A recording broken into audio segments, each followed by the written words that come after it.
doesn't begin to describe the nightmare Bria and Andrew Huber from Houston, Texas faced when doctors discovered mysterious injuries and multiple bone fractures on their 3-month-old daughter, Kenley. They had no idea how she got them or that Andrew was about to be accused of child abuse. Here's their story.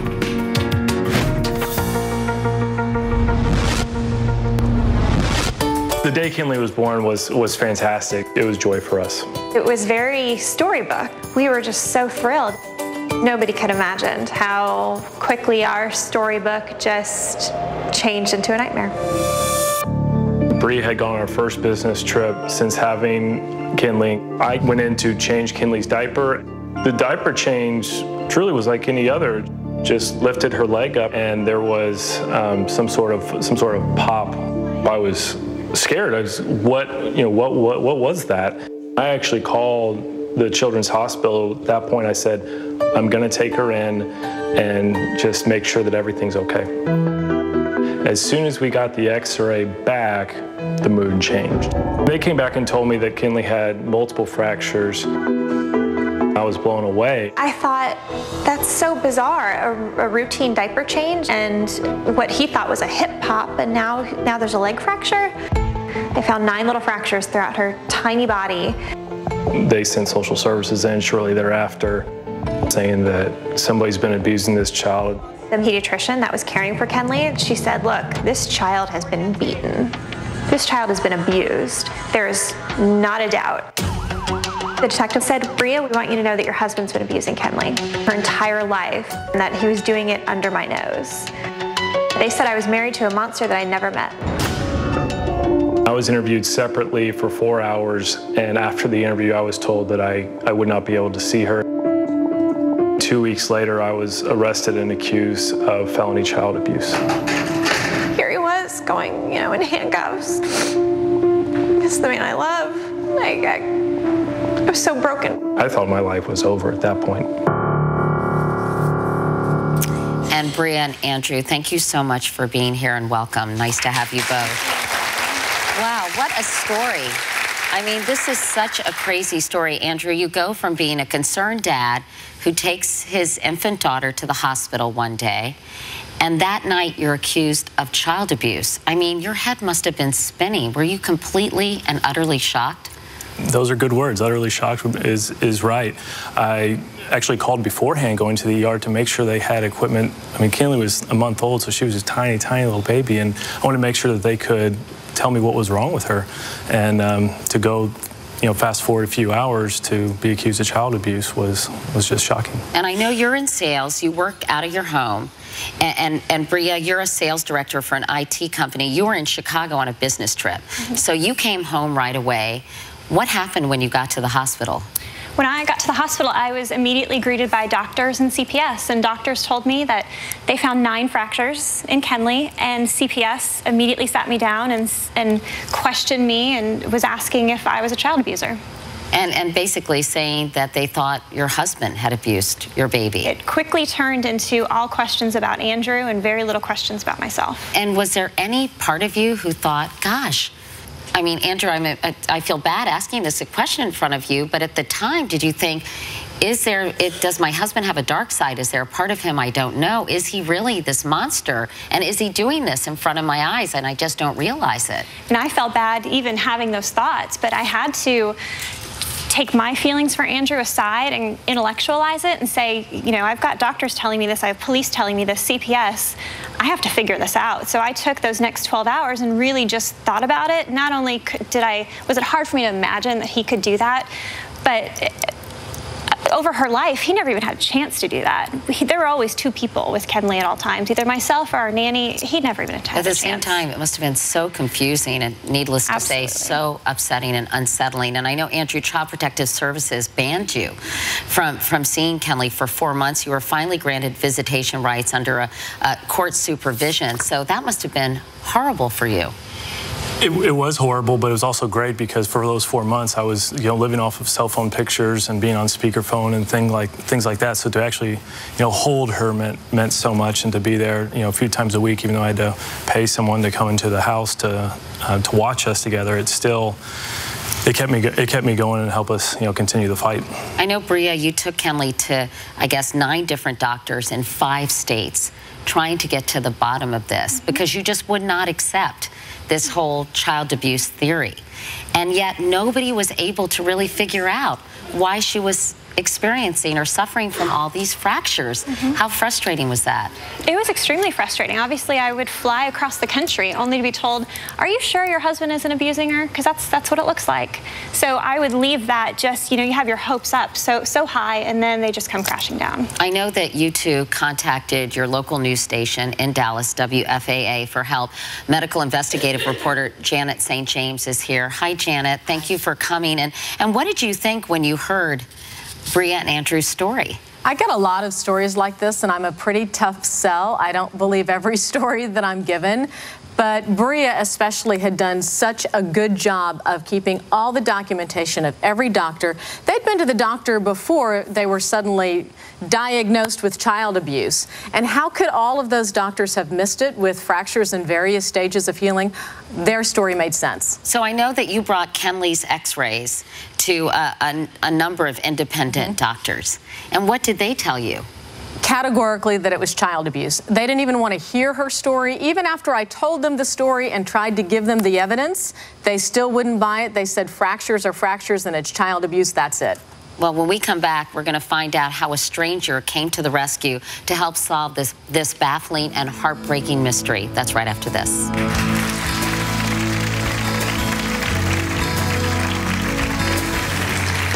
Welcome back. We're here with Bria and Andrew Huber, who fell under a cloud of suspicion after their infant daughter Kenley suffered multiple unexplained bone fractures. In the months that followed, Andrew was arrested and indicted on a second-degree felony of injury to a child.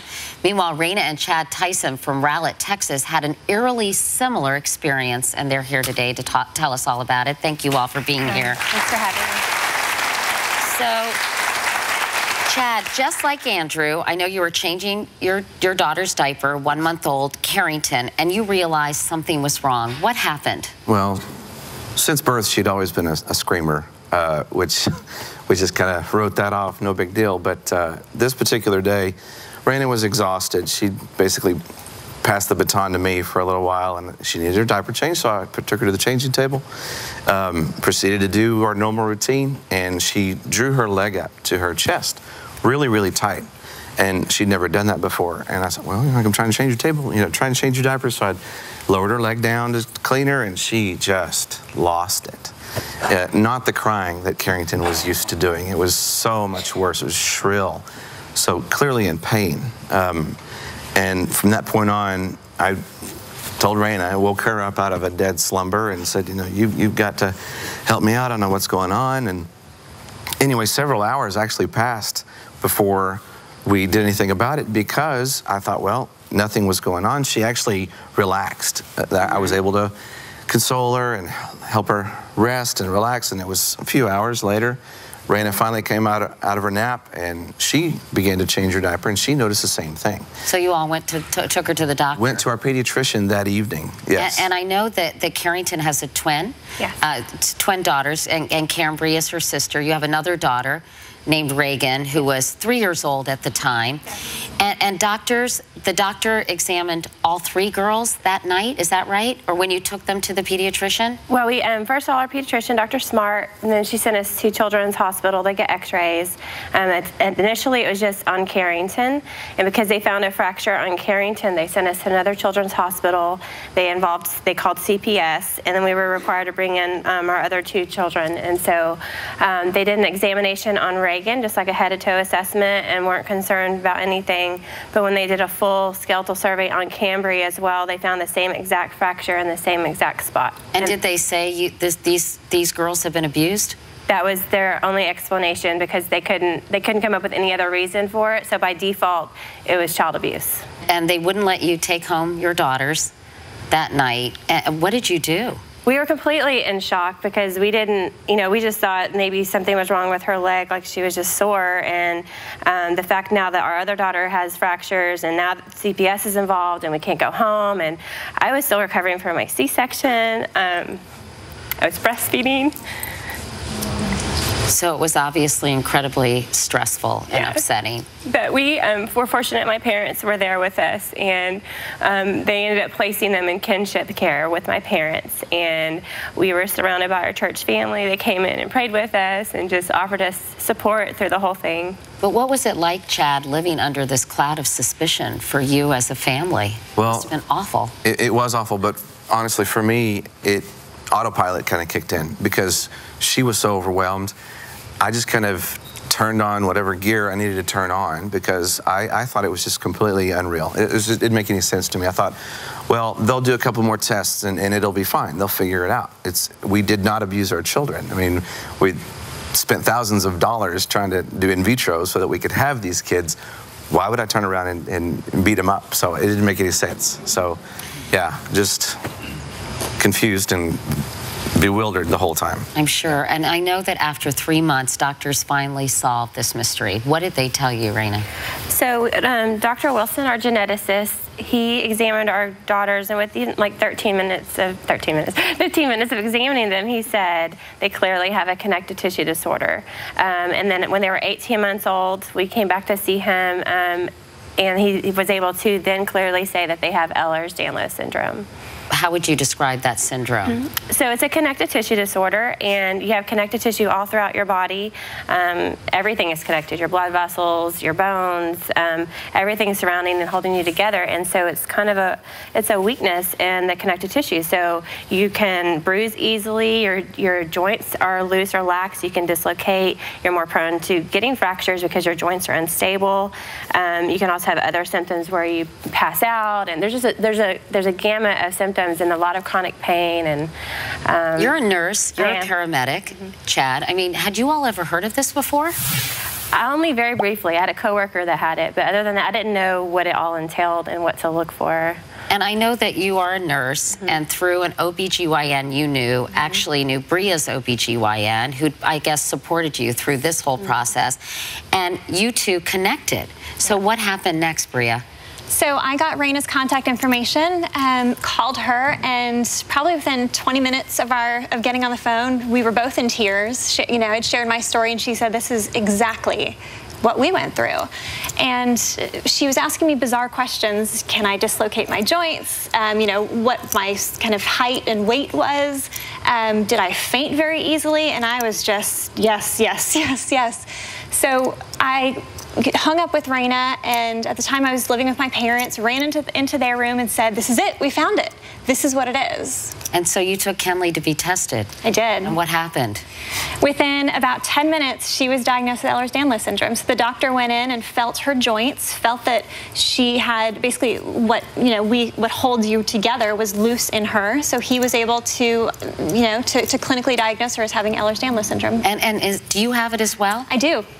I didn't know that. You really just thought you were kind of double jointed, right? When I was growing up, we called it double jointed, and I dislocate my thumb. So picking Kenley up right now will dislocate a thumb. So I've got these to protect him. So yeah, pretty much every joint in me. How about you, Raina? Do you have it as well? I have what the geneticist says. He clearly believes I have it. I haven't formally been evaluated. I'm not the poster child like Bria over here, but I have some of the other symptoms like mitral prolapse in my heart. So does my mom and my grandmother.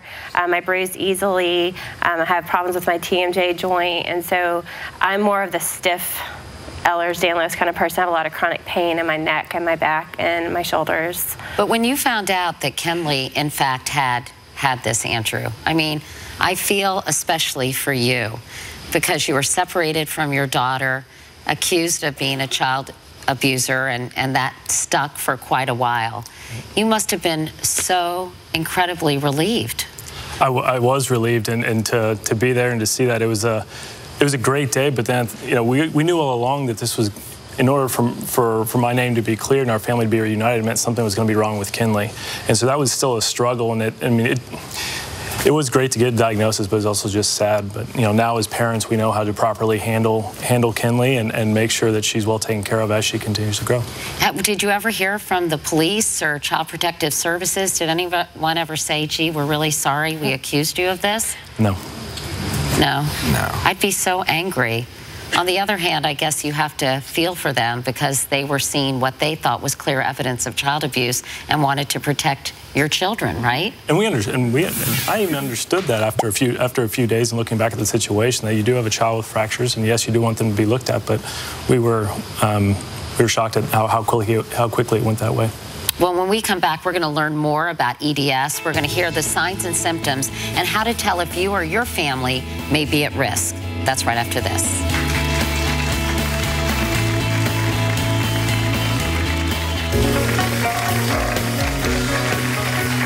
We're back with Bria and Andrew Huber and Raina and Chad Tyson. Both couples face suspicion of physical abuse after doctors found unexplained fractures on their children's x-rays. It was later determined the cause of those injuries was a rare condition called Ehlers-Danlos Syndrome, or EDS. ABC medical correspondent Dr. Richard Besser is here to help us understand this condition. Welcome. Nice to see you, Richard. So, Raina started to describe what EDS is, but how would you explain it? So you did a great job explaining this. It's a disorder of connective tissue, and connective tissue supports everything in our body, our skin, our blood vessels, our organs. Connective tissue has one component that is very important. It's called collagen. And normally your collagen is like this. It's nice and tight. It's held together tightly. But in EDS, the bonds between the collagen are loose. If it's nice and tight, then your joints are tight, your organs are strong, your blood vessels are strong. If it's loose, though, it doesn't take much force at all to break it. And that's what happens in EDS. And depending on the type of EDS and the severity, you can see all kinds of problems. So how common is this? I mean, it's just amazing that you two found each other and that your children had the same condition. But is it extremely rare? Well, I mean, that's a great question. The doctors who saw them had probably never seen it and didn't know what to look for. The EDS Foundation says that around 1.5 million people have this. But many doctors, most doctors, may go through their entire career and not see it or not know that they've seen it. I know that there are some symptoms, as we heard from Raina, some of them, but one of them is, which I don't think you mentioned, Raina, is skin hyperextensibility. Yeah, so your skin is super elastic. If you pull up on the skin of someone who has EDS, it will stretch more than skin normally does. Yeah, we have a graphic. That's right. Look, see how stretchable that skin is? You don't see that in everyone with EDS, but that's one of the things to look for. And the second is joint hypermobility, and Bria was mentioning that. That's right. You have that. So, if you can pull your thumb back to here we go. There's another example. That's not something that most people can do. Or you can pull your pinky back, or your knee, instead of just going straight, can go past straight. That's a joint that isn't as strong as it should be, and those joints can dislocate. Now, one I think is interesting, because I did a story in Miami a long time ago about a man who was accused of child abuse because his child had extensive bruising. And this is actually a symptom of EDS as well. Right. The collagen also supports those blood vessels. So a weak blood vessel is going to leak, and that's going to lead to bruising. And you see that there on the skin. The skin is very fragile. The blood vessels are fragile. And so just holding onto someone's arm might cause a bruise.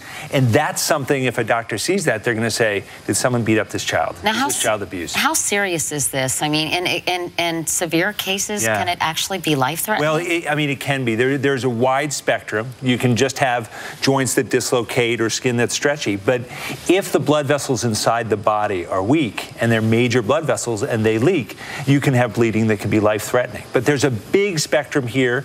Most people who have EDS will live long and healthy lives, but you have to pay attention to the things. You're learning how to take care of your daughter, and that's key, because there are things you can do to make for a much more productive and healthy life. So do you all have to be careful about the way you handle the girls and, to make sure that you're gentle with them?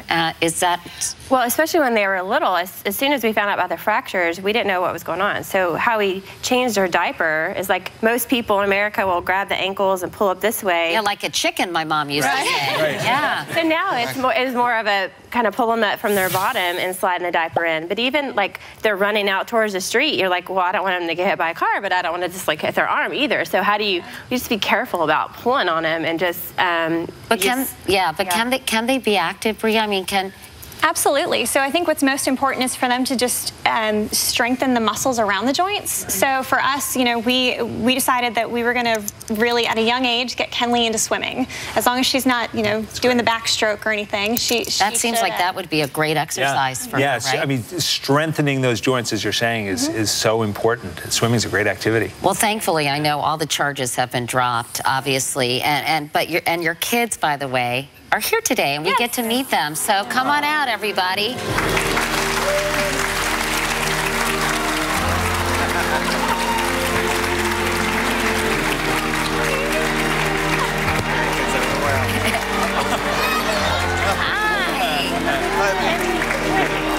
Hi, kids. Oh, look, they're so cute. Girls, girls, girls. Exactly. Girls everywhere. Hi, everybody. Nice to see you. Hi. Look at all those people. Yeah, don't pick your nose. You're on television. So they're so darling. I'm so happy that everything turned out for both of your families. And why was it so important for you all to be here today? Bria? Well, I had said from the beginning, and Andrew quickly, joined on board. If this is happening to us so that one less family has to go through this, then this is worth it. And so we're on the other side of it now, and we're just excited to be able to band with other families, spread awareness, and try to help as many folks as we can not have to suffer like we did. And you started an organization called Fractured Families, is that right? Yes. Have you heard from many other families since establishing this? We've been bombarded with it. We actually, before our news story aired, knew of, I think, 4 or 5 other families, and then since the news story aired on Channel 8, we've gotten emails from all over the country, and even like in Canada, and so there's definitely a problem out there, and if we can move forward with our experience and tell them how we got through it and support them with it and give them advice, it brings a lot of healing. And I'm so glad you stayed on top of this story, Janet, because what an important thing to tell the public, right? I hope so. Where there's one, I expect there to be another, but I've heard from dozens, maybe hundreds of people across the country in North America saying that my children have been taken from me from fractures that had no explanation, and I didn't do it. What can you do? So they're not alone. Well, I'm so glad you came. I'm so happy to meet all of you, and you really are doing a great public service telling your story here today.